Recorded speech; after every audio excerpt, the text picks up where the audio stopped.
when I was doing concerts, I'd often offer to do outreach work in the community, and I'd expect might be a hospital or a school, or I'd go and play. And I was at Miami University in Oxford, Ohio, and had made that gesture, and they called back a week or so later and said, we do have a possibility for you. It's a farm.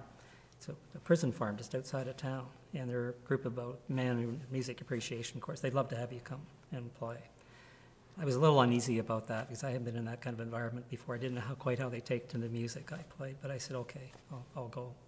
So I remember after the concert that Saturday night, the following Sunday, Sunday the next day, we'd left town and driven over to another town. It's called Lebanon, Ohio. Had lunch there and drove out 20 miles outside of town. We came to where the prison was. Well, I didn't see any cows. I didn't see any chickens.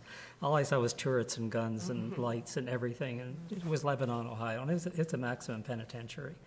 And it took me an hour just to sign all the forms, the waivers I had to pass back to say, essentially, if there was a riot, I was the least of their concerns.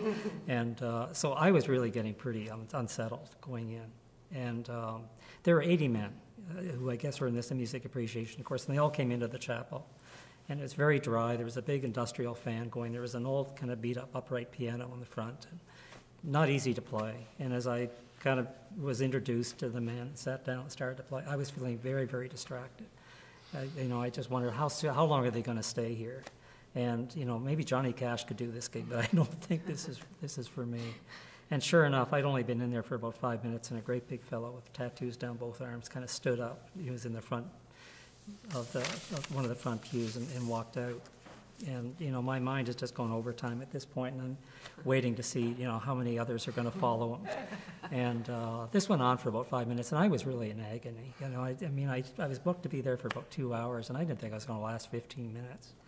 And so all this stuff's going through my head. And then I had a sense, just a hint of a bit of a thump at the back of the chapel, and I had a sense that he had actually come back and was walking very, very slowly up the center aisle.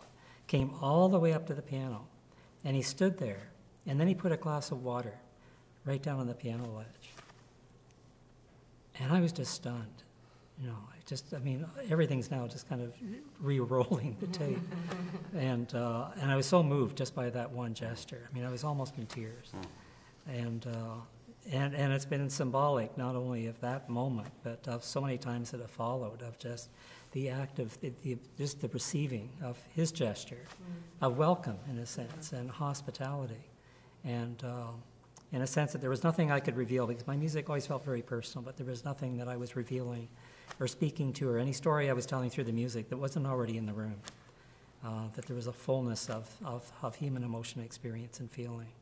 And that the conversations we had, as Hasim was saying, went to place, to the places that had inspired them, and that they were going in their imagination through the music. It was reconnecting to the places in some ways that they had forgotten, to moments in childhood, moments before all of the things started to happen that led to them being where they were. And I remember Jimmy Santiago Baca, who spoke about how he found his way to life through literature, through Thoreau's, Walden, and then writing. He wrote his way back to freedom, in a sense, and that his memory got connected to walks with his grandfather in northern New Mexico, where he'd come from. And there were parallels to his story in his book, The Place to Stand, and what was happening in those prison stories I was hearing that afternoon. But the gesture of water being an act of love was really profound for me.